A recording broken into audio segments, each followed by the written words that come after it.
Emma and her little brother Timmy lived in a small town surrounded by dense woods, where the sunsets painted the sky with hues of orange and red. Their days were filled with laughter and games, but as the sun dipped below the horizon, a hush fell over the town, and the shadows grew long and sinister. Ever since their mother had passed away, Emma had taken on the role of caretaker for Timmy. Their father worked late hours, leaving Emma to manage the household and look after her brother.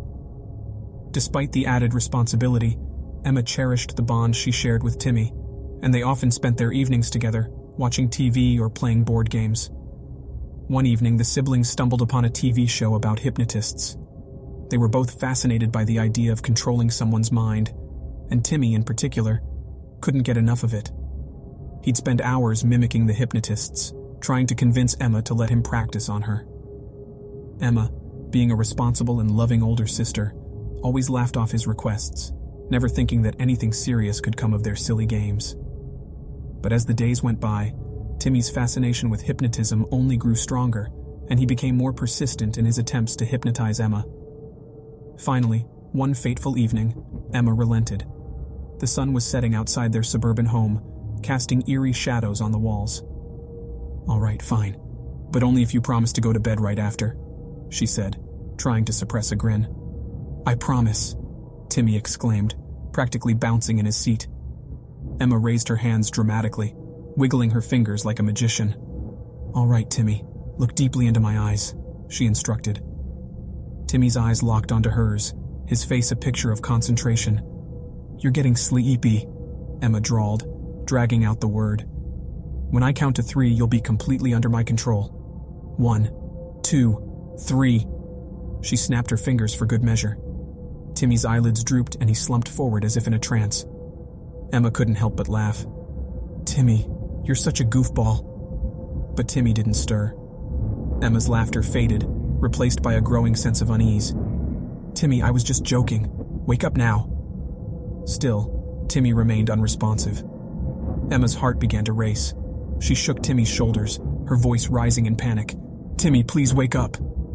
Timmy's head lolled from side to side, but his eyes stayed shut. Desperation seized Emma. She ran to the kitchen and grabbed a glass of water, splashing it onto her brother's face. "Timmy, wake up." To her relief, Timmy's eyes fluttered open.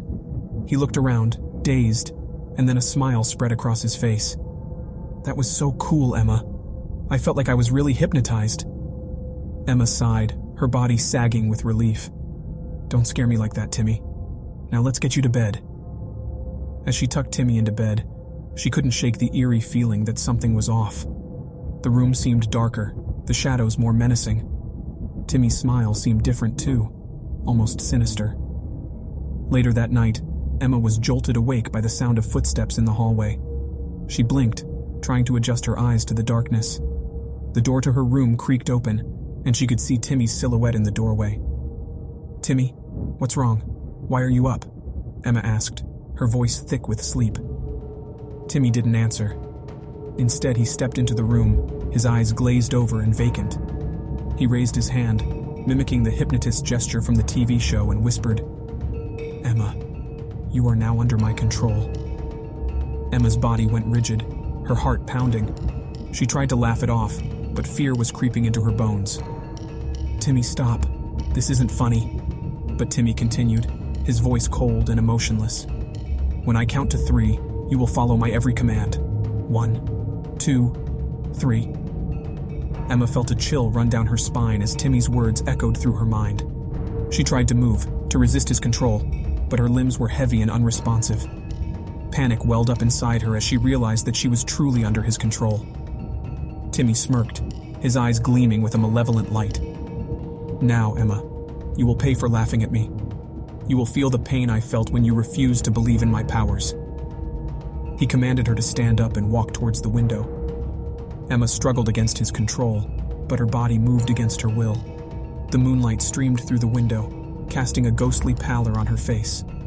In that moment, Timmy seemed to transform into something otherworldly, his features twisted with malice.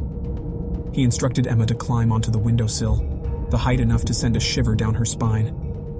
"Please, Timmy, don't do this," Emma pleaded, tears streaming down her face. But her words fell on deaf ears, as Timmy reveled in his newfound power. With a final sinister command, Emma's body lurched forward and she plummeted towards the ground. As she fell, she could hear Timmy's laughter, a sound that would haunt her for eternity. Emma's lifeless body lay crumpled on the ground, a victim of her brother's twisted game. And as the sun rose the next morning, casting its warm light on the scene below, Timmy returned to his normal self, the darkness that had possessed him disappearing like a shadow in the night. He would never remember the terrible events of that night, nor would he understand why his sister was gone. All that remained was a chilling silence, and the memory of a game that had gone horribly wrong. When you subscribe, be sure to click the notification bell. Click here for more true scary stories.